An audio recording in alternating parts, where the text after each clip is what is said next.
है। हमनी से जौन अभी होए वाला चीज अभी कंपनी में चिरवा उड़वा के कंपनी में अथी करवा दो यहाँ कर सके प्रमुख बाना करा पूरा अपना वार्ड से छानबीन कर दी गांव में कठी समस्या बा यह समस्या हम समाधान करू।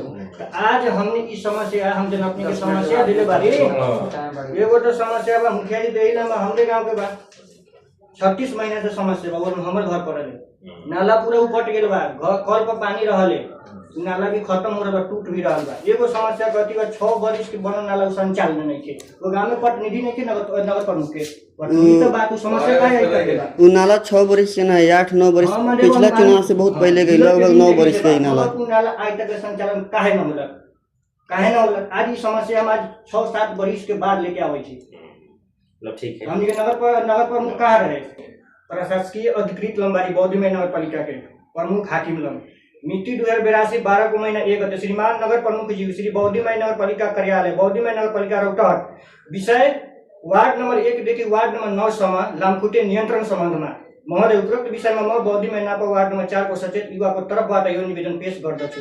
हाम्रो बौद्धिमय नगर क्षेत्रमा बढ्दो गर्मी नाला बाटो सरसफाई नहुँदा र पानी जम्ने स्थानहरूको कारणले गर्दा लामखुट्टे तीव्र रूपमा बढिरहेका छन्। त्यसकारण नगरवासीको स्वास्थ्यमा गम्भीर असर परिरहेका छ। लामखुट्टेको कारण मलेरिया र डेंगू जस्ता रोगहरू फैल्ने जोखिम पनि बढ्दो क्रममा छन्। त्यसैले लामखुट्टे नियन्त्रणका लागि हाम्रो बौद्धिमय पालिकाको सबै वार्डमा प्रभावकारी रूपले नाला बाटो सरसफाई फोहोर व्यवस्थापन र औषधि चलाउनुको साथै नगरवासीको स्वास्थ्य सुरक्षालाई ध्यानमा राखी यो गम्भीर समस्यालाई समाधान गरिदिनु हुनको लागि नगरपालिका समक्ष विनम्र अनुरोध गर्दछु।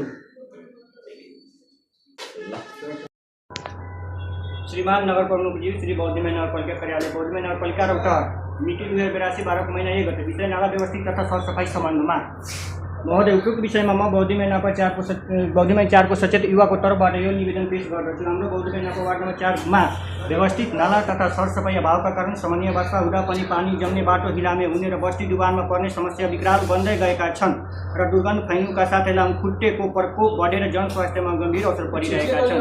त्यसकारण मदन शाहको मिलदेखि पूर्व मेयर राजीव रञ्जन यादवको घरसम्म नाला व्यवस्थित तथा सरसफाई नहुँदा बौद्धिमय नापा 4 को नागरिकहरू विगत 36 महिनादेखि गम्भीर समस्या भोग्दै आइरहेका छन्। अत यस गम्भीर समस्यालाई मध्यनजर गर्दै तत्काल नाला व्यवस्थित तथा सरसफाई गरिदिनु हुन दीर्घकालीन समाधानका लागि ठोस योजना अघि बढाउनको लागि नगरपालिका समक्ष विनम्र अनुरोध गर्दछु। निवेदक बलराम कुमार दास बौद्धिमय नापा वार्ड नम्बर 4